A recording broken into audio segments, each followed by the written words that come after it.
program studi S1 Pendidikan Guru Sekolah Dasar Universitas Bengkulu. Saya akan menjelaskan tujuan pembuatan video ini, yaitu adalah untuk memenuhi salah satu persyaratan pengajuan sertifikasi dosen 2024, yaitu pada pernyataan diri dosen dalam unjuk kerja Tridharma Perguruan Tinggi pada Sedos Smart 2024 dalam bidang pengajaran. Pada kesempatan kali ini saya akan mendemonstrasikan pada salah satu mata kuliah sesuai dengan keahlian saya, yaitu pada mata kuliah Pendidikan PKN SD. Adapun CPMK pada mata kuliah ini adalah untuk yang pertama itu adalah untuk menunjukkan sikap mandiri mahasiswa dalam menyelesaikan pekerjaan atau tugas dalam yang berorientasi pada peningkatan mutu pendidikan. Yang kedua adalah mahasiswa diharapkan memiliki pemikiran yang komprehensif terhadap pendidikan PKN di sekolah dasar dengan pendekatan saintifik secara mandiri, bermutu, dan terukur. Yang ketiga, mampu menerapkan pengetahuan tentang pendidikan PKN di sekolah dasar melalui perencanaan dan pelaksanaan pembelajaran, lalu juga mampu mengembangkan media dan sumber belajar untuk menyelesaikan pembelajaran PKN di sekolah dasar. Pada mata kuliah ini berorientasi pada kurikulum OB, Outcome Based Education, sehingga setiap pada pembelajaran ini harus menuntut mahasiswa untuk menghasilkan sebuah produk, baik itu dalam produk pemecahan masalah atau produk lain dalam pendidikan. Mata kuliah ini bermuatan 2 SKS, satu SKS itu teori dan satu SKS lagi adalah praktikum yang disebarkan dalam 10 sub CPMK, terdiri dari hakikat pendidikan PKN SD, kompetensi guru dalam pembelajaran PKN, kurikulum PKN di SD, pembelajaran PKN abad 21, materi PKN SD, strategi yang relevan pembelajaran PKN di SD, tentang media dan sumber belajar PKN SD, gerakan literasi sekolah dan pembelajaran PKN SD, strategi pembelajaran literasi budaya dan kewargaan dalam pembelajaran PKN, serta perencanaan media pembelajaran literasi budaya dan kewargaan yang layak digunakan untuk siswa SD. Pada kesempatan kali ini, saya akan secara khusus mempraktikkan pembelajaran pada sub CPMK ketiga, yaitu mahasiswa mampu menganalisis kurikulum PKN di SD dengan 2 indikator, yaitu yang pertama menganalisis urgensi perubahan kurikulum PKN SD dan menganalisis struktur kurikulum PKN SD. Pembelajaran ini akan menggunakan metode test method yang dikombinasikan dengan metode debat dalam penyelesaian masalahnya. Lalu akan dilanjutkan penugasan secara terstruktur. Pembelajaran ini akan berlangsung selama 2 kali 50 menit teori di dalam kelas, lalu dilanjutkan 1 kali 120 menit penugasan melalui e-learning yang dapat diakses mahasiswa pada e-learning.unip.ac.id. Selamat menyaksikan. Assalamualaikum warahmatullahi wabarakatuh. Waalaikumsalam warahmatullahi wabarakatuh. Oke, pada hari ini kita akan lakukan pembelajaran pada mata kuliah pendidikan PKN SD. Apa kabarnya hari ini? Baik. Alhamdulillah. Sudah siap belajar hari ini? Siap. Sebelum kita memulai perkuliahan kita pada hari ini, mari kita berdoa menurut kepercayaan masing-masing. Berdoa. Seperti biasa, kita harus mengisi presensi online. Linknya saya kirim di grup. Jika tidak bisa mengakses, boleh diketik ulang link pada layar proyektor. Saya beri waktu 2 menit. Cukup? Mari kita mulai dengan 4 gambar buku. Apa yang Anda pikirkan terhadap 4 gambar buku ini? Silakan katakan. Oke, silakan deh. Buku SD, Bunda. Buku SD. Oke, buku SD. Apakah buku SD itu sama? Beda. Apa perbedaan antara buku 1, 2, 3, dan 4? Ada yang bisa menjelaskan? Oke, silakan. Judulnya beda. Judulnya apa yang bedanya? Silakan. Yang pertama pendidikan Pancasila dan kewarganegaraan, yang kedua juga pendidikan kewargaan SD, ketiga PPKN, yang keempat pendidikan Pancasila. Oke. Selain itu, apakah ada yang bisa membedakan 4 buku di atas? warnanya. Oke. Kita lihat tadi betul tadi disampaikan namanya bahwa penamaannya agak berbeda di setiap buku ini meskipun masih dalam lingkup pendidikan kewarganegaraan, namun namanya berbeda. Penamaan berbeda ini diakibatkan perubahan kurikulum. Kalau kita lihat di kurikulum 1994, 2006 KTSP, 2013 dan kurikulum Merdeka. Ketika Anda SD pakai buku yang mana? Yang mana? Biru. Setelah Anda lulus SD dan sekarang Anda menjadi guru SD, ternyata sudah banyak berubah penamaan dan kurikulum PKN di SD. Untuk itu, ini terkait dengan pembelajaran kita pada hari ini. Pembelajaran kita pada hari ini terkait dengan analisis kurikulum pembelajaran pendidikan kewarganegaraan di sekolah dasar. Setelah pembelajaran ini, saya harapkan Anda, mahasiswa, dapat menganalisis kurikulum PKN di sekolah dasar. Pada hari ini saya akan menggunakan metode case method yang saya kombinasikan dengan debat untuk menyelesaikan masalahnya.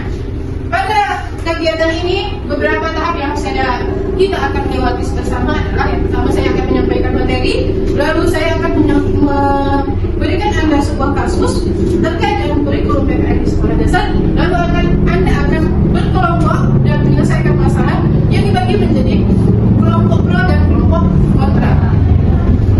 Oke, sampai sini ada yang ingin ditanyakan? Materi kita pada hari ini berkaitan pada dua materi dasar, yaitu urgensi perubahan kurikulum PKN di sekolah dasar dan kurikulum PKN SD. Yang pertama, urgensi perubahan kurikulum PKN di SD. Oke, tapi kita lihat pada timeline di hadapan kita masing-masing. Dan kita sudah pernah belajar ini sesungguhnya ya di mata kuliah pendidikan kewarganegaraan di semester 2, bahwa penamaan pendidikan kewarganegaraan berubah seiring berjalannya waktu, seiring kurikulum berjalan dan berubah, maka dia namanya berubah. Dimulai pada tahun 1957, penamaan pendidikan kewarganegaraan dinamakan dengan civics. Civics pakai S, artinya adalah ilmu kewarganegaraan. Pada awal setelah kemerdekaan, fokus pada pendidikan civics ini adalah bagaimana mendapatkan kewarganegaraan dan bagaimana mengaktifkan kewarganegaraan.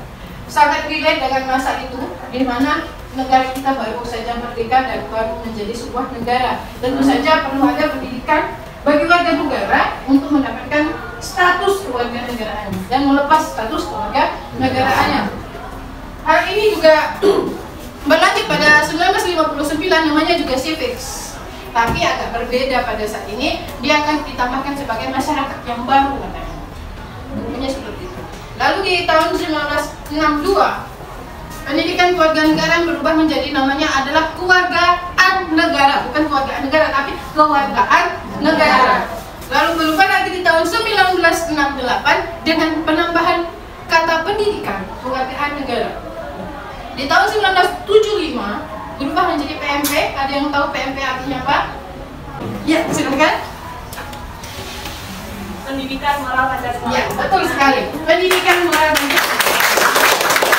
Ini sepertinya penamaan pendidikan kewarganegaraan pada saat ayah ibu kita dulu ya, PMP. Lalu berubah, mulai namanya PPKN di tahun 1994, di kurikulum 1994 itu jadi PPKN. Berubah di masa reformasi, di Pancasila dibuang jadi PKN saja. Lalu berubah lagi di 2013 jadi PPKN. Yang terbaru di kurikulum Merdeka dia menggunakan pendidikan Pancasila. Sumber ini saya dapatkan dari Rahazo 2020 pada artikel ilmiahnya yang bisa diakses nanti. Kenapa ya kira-kira setiap ganti kurikulum nama mata pelajaran PKN itu berubah-ubah? Dan tujuannya berubah-ubah juga, isinya juga berubah-ubah. Yang Anda pelajari pada hari Anda jadi siswa sekolah dasar dengan sekarang itu materinya sudah banyak berubah dari masa ke masa. Kenapa ya begitu? Oke, silakan. Karena di setiap zaman itu mengalami perubahan dan diperlukannya penambahan sesuai dengan kebutuhan pada zaman tersebut. Oke, terima kasih. Banyak sekali. Ada yang ingin berpendapat berbeda? Tidak? Sama? Oke. Betul sekali yang Adi tadi katakan bahwa setiap zaman itu punya tuntutan yang berbeda. Kalau khusus dalam pembelajaran PKN ini, dinamika sosialnya sudah berubah-ubah. Tadi dari awal setelah kemerdekaan banyak sekali berubah. Yang tadinya untuk mendapatkan status kewarganegaraan berubah menjadi materi-materi yang sesuai dengan dinamika dan tantangan masyarakat pada saat ini. Juga tujuan utama dari pendidikan kewarganegaraan itu adalah menjadikan warga negara yang baik. Seperti yang kita ketahui, kata baik itu relatif. Oh, kamu terlalu baik untukku ya. Jadi itu sangat relatif sekali, setiap orang punya persepsi sendiri terhadap kata baik gitu. Makanya menurut Aristoteles beda konstitusi beda juga, beda pemerintahan beda juga, keinginan persepsi terhadap good citizen atau warga negara yang baik. Maka setiap ganti kurikulum, setiap ganti era pemerintahan ya isinya juga berubah sesuai dengan persepsi good citizen di pemerintahan itu. Sampai sini ada yang ingin ditanyakan? Belum. Sudah paham ya? Atau tambah bingung? Oke, selanjutnya secara struktur kurikulum PKN SD, saya mengambil ini dari K13 sebelumnya, tetapi saya yakin tidak ada yang banyak berubah dari struktur kurikulum PKN di sekolah dasar. Bahwa ada 4 amanat dari pendidikan kewarganegaraan. Dia berbeda, agak spesial dari mata pelajaran yang lain. Ketika mata pelajaran yang lain hanya diamanatkan untuk menyampaikan pengetahuan dan keterampilan, untuk PKN dia memiliki tambahan yaitu pendidikan tentang sikap spiritual. Spiritual berarti hubungan vertikal ya, manusia dengan Tuhan. Dan juga sikap sosial, dia horizontal terhadap manusia dengan makhluk yang lain. Mengapa saya bilang makhluk yang lain? Karena bisa saja manusia dengan manusia, atau manusia dengan hewan, manusia dengan tumbuhan, dan manusia dengan lingkungan sekitarnya. Dan ini menjadi sebuah amanat bagi pendidikan kewarganegaraan khususnya di sekolah dasar, mengajarkan tentang pendidikan nilai dan moral, pembentukan karakter. Meskipun setiap mata pelajaran harus mengajarkan atau mengintegrasikan nilai-nilai dan moral, namun secara khusus mata pelajaran PKN diamanatkan untuk mengajarkan pendidikan nilai dan moral. Sampai di sini ada yang ingin ditanyakan? Belum. Oke, saya anggap Anda paham. Jika ada pertanyaan silahkan ditanyakan nanti ya. Selanjutnya saya ingin Anda melihat kasus ini. Ada yang bisa bantu membacakan? Oke, silakan. Menelusuri isu kurikulum, mengkaji kurikulum merdeka jadi kurikulum nasional 2024. Mengapa harus diganti? Jadi Pak Karim berbicara bahwa ganti menteri, ganti juga kurikulum. Oke. Kurikulum kita yang baru-baru saja yang terjadi adalah perubahan kurikulum dari 2013 ke kurikulum merdeka. Nah, di kurikulum ini ada banyak struktur yang berganti. Yang tadinya tematik berubah menjadi dipecah setiap mata pelajaran, sehingga PKN atau pada kurikulum merdeka itu pendidikan Pancasila berdiri sendiri, tidak lagi masuk ke dalam pelajaran saya. Oke. Nah, saya yakin di ruangan ini tentu ada yang pro dan juga kontra terhadap perubahan kurikulum.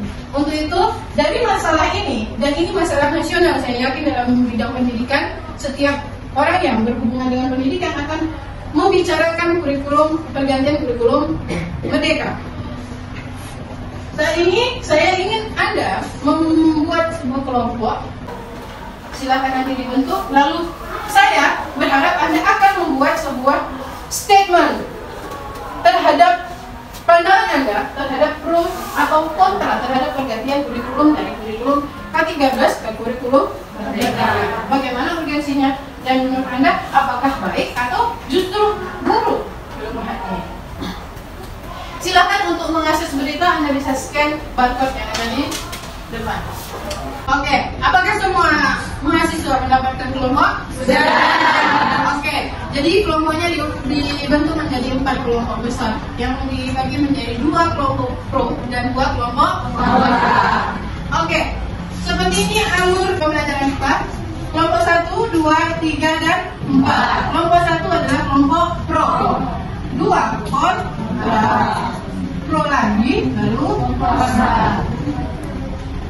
Pada step pertama, tahapan pertama, setiap kelompok akan menyampaikan statement selama paling maksimal adalah 1 menit terhadap gagasan dari sudut pandang yang diterima. Oke? Selanjutnya, setiap kelompok akan diberikan kesempatan untuk bertanya pada kelompok yang lain terkait dengan menguji statementnya yang terdahulu. Dengan aturan seperti ini, kelompok 1 akan bertanya kepada kelompok 2, kelompok 2 akan bertanya kepada kelompok 3, kelompok 3 akan bertanya ke kelompok 4, lalu kelompok 4 akan bertanya ke kelompok 1. Tugas Anda adalah mengumpulkan informasi sebanyak mungkin yang dapat mendukung sudut pandang yang Anda dapatkan. Jika Anda pro, maka Anda harus mencari statement yang mendukung pro perubahan kurikulum. Jika Anda kontra, Anda harus mencari pernyataan atau gagasan-gagasan yang mendukung Anda kontra terhadap perubahan kurikulum. Bisa dimengerti? Saya beri waktu Anda 2 menit untuk merumuskan statement Anda.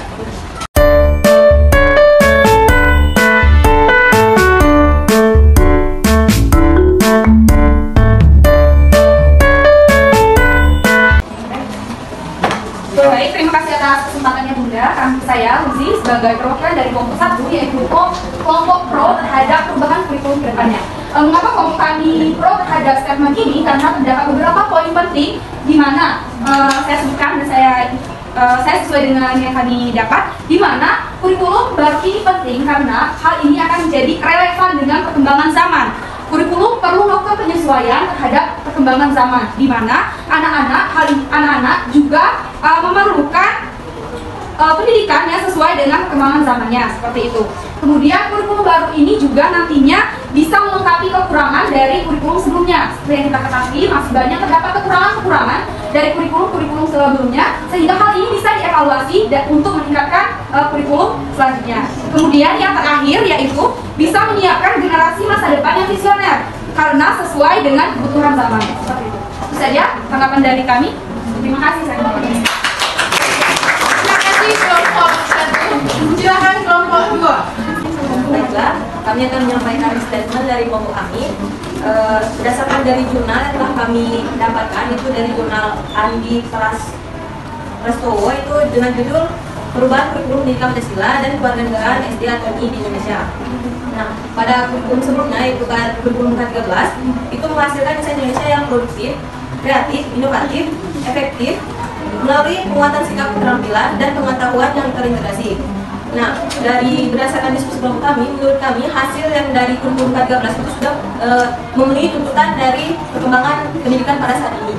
Itu saja penyampaian dari kelompok kami.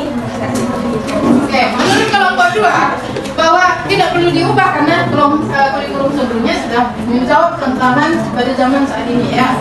Oke, tepuk tangan untuk kelompok 2. Itu semua kelompok sudah menerima pernyataan setiap kelompok yang lain. Silakan pernyataan kedua ini kelompok 1 akan diberikan kesempatan untuk bertanya kepada kelompok 2. Silakan kelompok 1. Berdasarkan statement yang sudah kalian sampaikan tadi, di sini kami dari kelompok 1 ingin bertanya kepada kalian terhadap statement yang telah kalian sampaikan tadi. Nah, kurikulum ini kan untuk masa depan, jadi kita juga harus mempertimbangkan kebutuhan sesuai dengan zamannya. Kita tidak bisa hanya memikirkan kebutuhan pada saat ini. Nah, pendapat kalian tadi kan menyebutkan bahwa kurikulum 2013 itu sudah memenuhi kebutuhan siswa. Sedangkan di kurikulum 2013 itu belum ada pembelajaran berdiferensiasi untuk memenuhi kebutuhan siswa yang beragam yang terdapat pada kurikulum merdeka. Lalu jika tidak adanya perubahan kurikulum, lalu bagaimana kurikulum itu bisa memenuhi kebutuhan siswa yang beragam sesuai dengan perkembangan zaman saat ini? Oke. Itu saja pertanyaan dari kami. Oke. Silakan kelompok 2.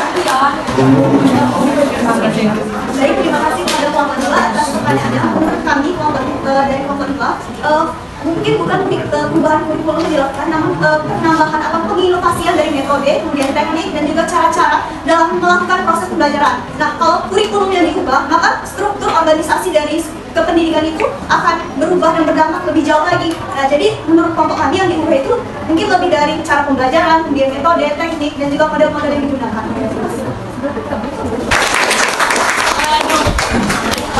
Kelompok 3 silakan untuk bertanya kepada kelompok 4. Jadi saya perwakilan dari kelompok 3 akan ngomong pada kelompok 4. Tadi kalian mengatakan bahwa perubahan kurikulum itu mengganggu stabilitas dan konsistensi kan, sama mempengaruhi kesiapan guru.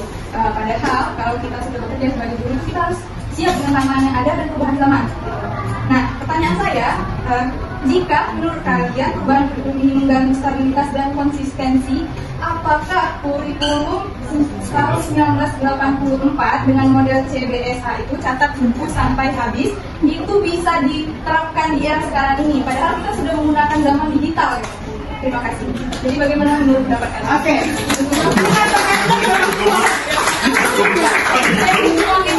Silakan kelompok 4. Wakil dari kelompok 4 izin menanggapi pertanyaan dari kelompok 3. Menurut kami, seiring dengan tuntutan zaman ini, perubahan di kurikulum mereka itu lebih menekankan, guru itu lebih ke meninggalkan pembelajaran di kelas, di mana guru lebih sibuk untuk mengembangkan kompetensi dirinya, bukan untuk mendidik, sedangkan tugas guru itu adalah mendidik.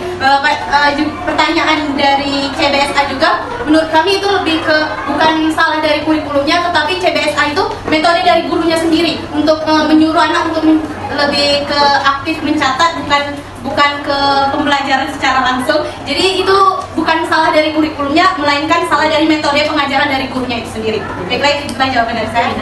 Oke, setiap kelompok memiliki argumennya yang sangat kuat dan sangat didukung oleh fakta-fakta yang sudah disiapkan dan sangat bagus. Apresiasi untuk kita semua. Bisa kita simpulkan dari adanya pro dan kontra tadi bahwa dalam pergantian kurikulum tentunya pergantian kurikulum itu adalah sesuatu yang keniscayaan. Sesuatu memang harus berubah sesuai dengan kebutuhan zaman pada saat itu.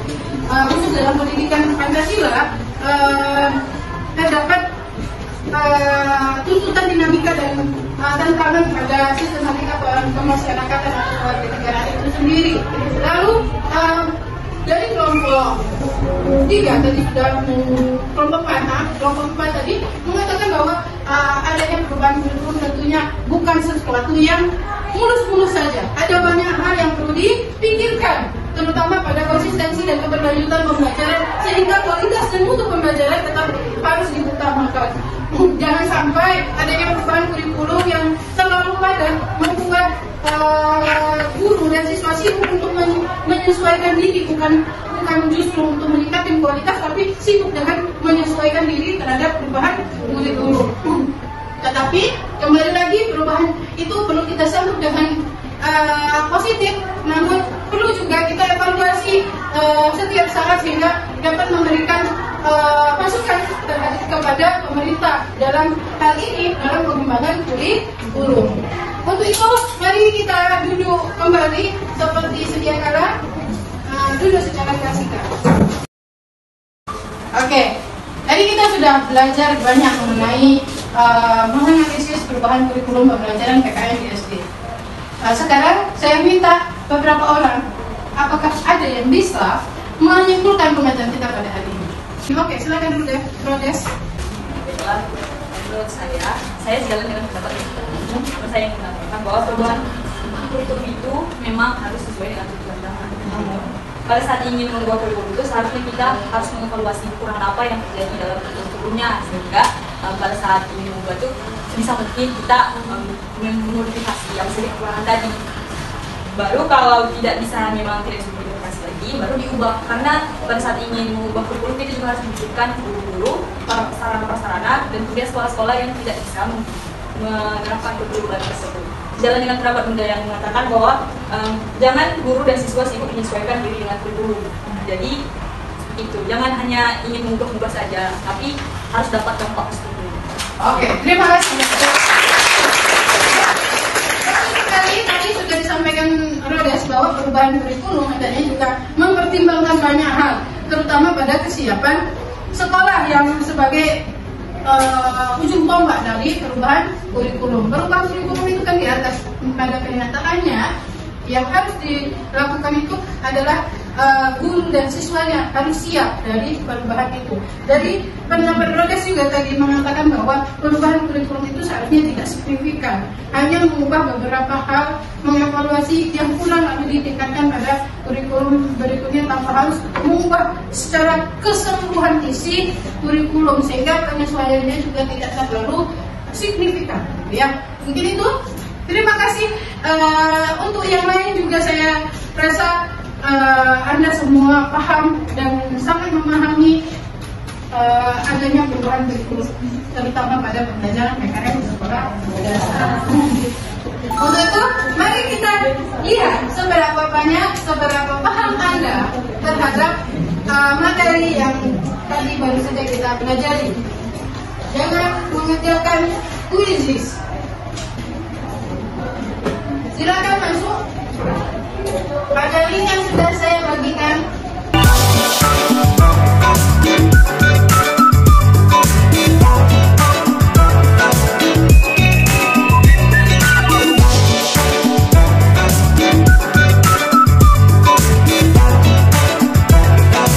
Oke, tadi setelah selesai mengerjakan kuisis, dapat dilihat dari lebih dari 80 mahasiswa sudah sangat memahami materi yang tadi sudah kita bahas secara bersama.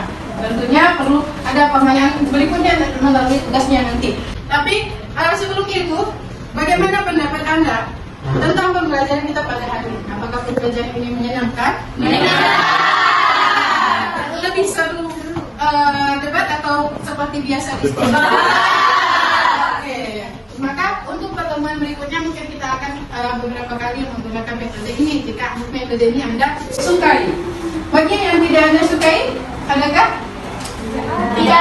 Tidak ada. Oke. Berarti pembelajaran pada hari ini sangat efektif dan efisien ya.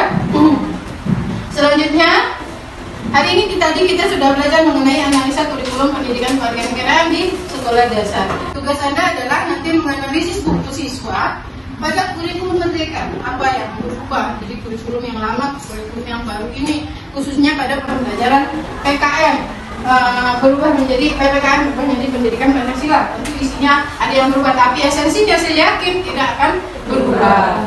Lalu topik berikutnya untuk pembelajaran minggu depan kita akan belajar mengenai analisis pembelajaran PKN pada abad 21. Kita khususkan tadi sudah disinggung tentang adanya kompetensi abad 21. Nanti kita akan secara khusus belajar mengenai pembelajaran PKN di abad 21. Saya ingin belajar lebih lanjut mengenai perubahan kurikulum. Ini ada sumber rujukan yang saya gunakan. Untuk itu, terima kasih karena Anda semua sudah aktif terlibat dalam pembelajaran. Semoga menjadi pembelajaran yang menyenangkan dan juga mendapatkan banyak manfaat untuk kita semua. Amin. Untuk menutup pembelajaran kita pada hari ini, marilah kita berdoa menurut kepercayaan masing-masing. Berdoa dipersilakan. Baik. Dan tutup. Wassalamualaikum warahmatullahi wabarakatuh. Waalaikumsalam warahmatullahi wabarakatuh. Itulah tadi video pembelajaran pada mata kuliah pendidikan PKN SD. Terima kasih telah menyaksikan. Wassalamualaikum warahmatullahi wabarakatuh.